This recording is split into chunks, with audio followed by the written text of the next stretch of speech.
سلام انہوں نے یہ پوچھا ہے کہ آغا صاحب میرے پاس اپنی ذاتی گاڑی موجود ہے لیکن وہ اس قدر بوسیدہ اور خراب حالات میں ہے کہ اب میں چاہتا ہوں کہ دوسری گاڑی خریدوں،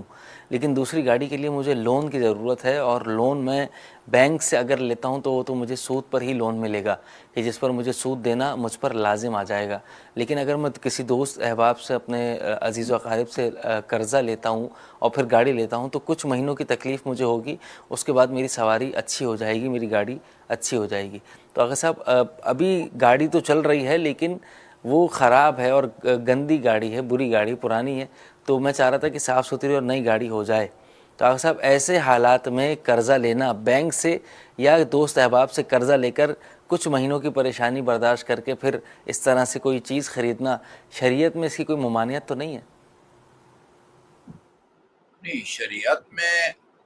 قرض لینے سے کوئی ممانعت نہیں ہے، لیکن قرض جو ہے نا وہ سود کی شرط پر ہو تو وہ تو حرام ہے۔ سود لینا بھی حرام ہے اور دینا بھی حرام ہے۔ صرف غیر مسلم سے سود لینے کی اجازت ہے، یا باپ بیٹا جو ہے نا وہ ایک دوسرے سے۔ باقی آپ بینک سے جو ہے نا وہ سود پر جو ہے نا قرض لے لیں، یا کسی آدمی سے سود پر قرض لے لیں، تو وہ تو سراسر حرام ہے۔ البتہ آپ کا کوئی اگر دوست ہے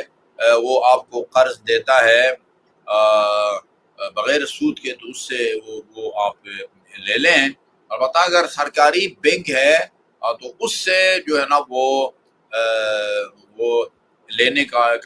طریقہ ہے۔ وہ یقیناً جس شہر میں بھی آپ رہتے ہوگے وہاں آپ کی مرضی تقلید کا کوئی نہ کوئی وکیل ہوگا، ان سے طریقہ معلوم کر لے کہ سرکاری بینک سے سود جو ہے نا یعنی قرض لینے کا جو ہے نا وہ کیا طریقہ ہے۔ باقی اگر آپ کا کوئی دوست بغیر سود کے آپ کو قرض دیتا ہے تو لے لے،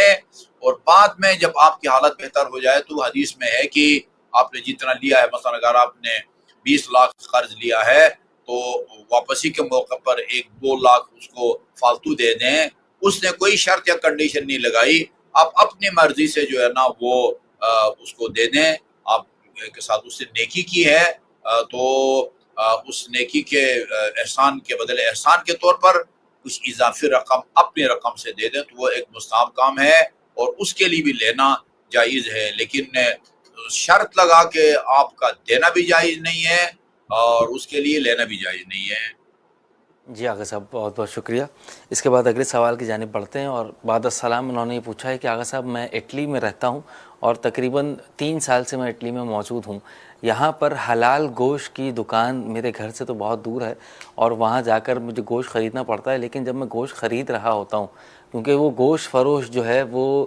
تقریباً بنگالی ہے اور وہ مسلمان ہے کہ جس کی دکان ہے گوشت کی، اس کے علاوہ ہر جگہ پر حرام گوشت ملتا ہے دیگر جانوروں کا، اور انہیں بے ہوشی کے ذریعے مارا جاتا ہے یا کرنٹ کے ذریعے مارا جاتا ہے، لیکن یہ واحد دکان ہے جہاں پر صحیح ذبح شدہ جانور ملتا ہے، مسلمان دکان ہے۔ اور اس کے علاوہ اگر صاحب گوشت کافی پرانا اور بوسیدہ، اور ایسا محسوس ہوتا ہے کہ کوئی فرق نظر نہیں آتا ایک مرے ہوئے جانور میں اور ایک ذبح ہوئے جانور کے گوشت میں، کوئی فرق نظر نہیں آتا، اور پرانا بھی ہے اور کافی مہنگا بھی ملتا ہے۔ بہرحال اگر ہمیں شک ہو کہ یہ 2 نمبری کر رہا ہے، مسلمان ہے دکان لیکن یہ 2 نمبری کر رہا ہے، اور وہی گوشت جو سستا مل رہا ہے حرام دکان میں اور حلال دکان میں مہنگا بک رہا ہے، یہ وہی گوشت لا کر یہاں پر بیچ رہا ہے، اگر ہمیں یہ شک ہو تو کیا وہ اس شک کی بنا پر ہم یہ گوشت استعمال کر سکتے ہیں یا نہیں؟ اس کی وضاحت فرمائیے گا۔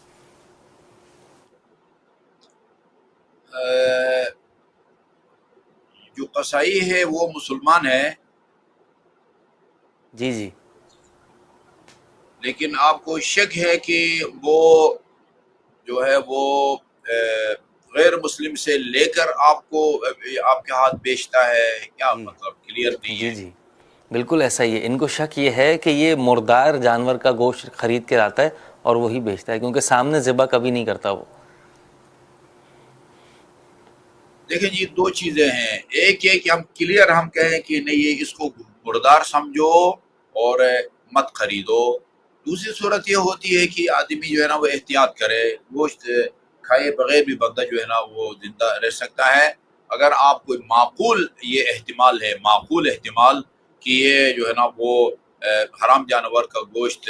جو ہے نا وہ جو ہے نا وہ لے کے بیچتا ہوگا، تو بہتر ہے کہ آپ اس سے پرہیز کریں، جو ہے نا وہ گریز کریں۔ جی